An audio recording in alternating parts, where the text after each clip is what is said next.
आइए देखते हैं इस प्रश्न को, जो कि आपके बोर्ड एग्जाम में 2 मार्क्स का ये प्रश्न पूछा गया है। तो सबसे पहले कह रहा है, देखिए क्या कह रहा है। कह रहा है संख्याएं 135 और 225 का HCF ज्ञात करें। उसके बाद कह रहा है करने के लिए जो है यूक्लिड विभाजन एल्गोरिथम तकनीक का प्रयोग कीजिए। ऐसा भी कह सकता है यूक्लिड विभाजन एल्गोरिथम का प्रयोग कीजिए। ठीक है, जब भी ऐसा प्रश्न देगा डायरेक्ट यहाँ पे हल में लिखना है। देखिएगा क्या लिखना है, हल लिखेंगे यूक्लिड विभाजन प्रमेयिका से हम लोग जानते हैं A बराबर बी क्यू प्लस आर होता है, जहाँ क्या होता है, जहाँ 0 से बड़ा या बराबर होता है, आर हमेशा बी से छोटा होता है। क्योंकि यूक्लिड विभाजन प्रमेयिका से हम लोग इस बात को जानते हैं, पढ़े थे ना प्रमेयिका, उसी में से हम लोग यह निकाल करके लाए हैं। अब देखिए क्या करेंगे, इसमें जो सबसे बड़ी संख्या होती है उसको A से A कहते हैं, छोटी संख्या होती है वो हमारा B होता है। तो क्या करते हैं, छोटी संख्या से बड़ी संख्या में भाग देते हैं।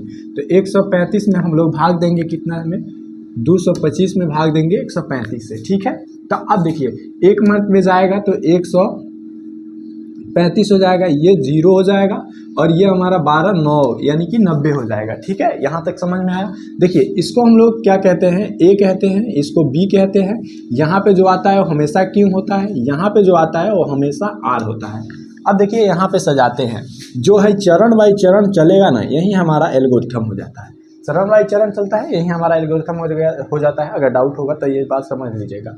अब देखिए A कह रहा है, A के हमने किसने बतलाया 225, तो 225 हो जाएगा बराबर B के जगह पर कितना है 135, जिससे भाग दिया जा रहा है, गुणे कितना मर्त में कटा है वो हमारा क्यों है, तो 1 मर्त में। शेषफल कितना आया है 90। तो लिखेंगे जब शेषफल 0 नहीं आए तो लिखेंगे जहाँ R इक्वल टू नॉट 0। जब तक R इक्वल टू नॉट 0 आ रहा है तब तक हमारा HCF नहीं निकल रहा है। ठीक है, तब इसके आगे अगला स्टेप करेंगे। अगला स्टेप इस शेषफल में इसमें भागा दे देंगे, इस शेषफल से, यानी कि 90 में भागा देंगे 135 से। जैसे आप क्लास 6-7 में नहीं पढ़े हैं टेढ़ी भागा, उसी तरह से बनेगा। तो देखिए 1 मंथ में जाएगा तो 90 हो जाएगा, तो हमारे पास कितना शेषफल रूप में आएगा 5 4 यानी कि 45 आएगा।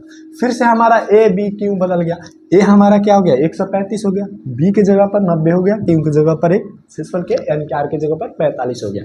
तो देखिएगा चरण दूसरा, देखिए A के जगह पर कितना है 135 है, B के जगह पर हमारे पास 90 है, कितना मर्त में कटा है 1 मर्त में, क्यों हो गया, शेषफल हमारा 45 आया है।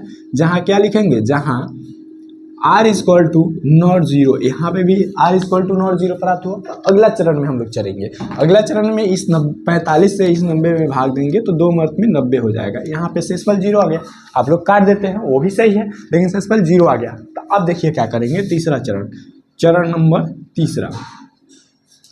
A के जगह पर हमारे पास 90 है, 90 हो गया। B के जगह पर जिससे भाग दिया जा रहा है वो हमारे पास 45 है, गुणे कितना मर्त में कटा है 2 मर्त में कटा है, शेषफल क्या आया है 0 प्राप्त हुआ है।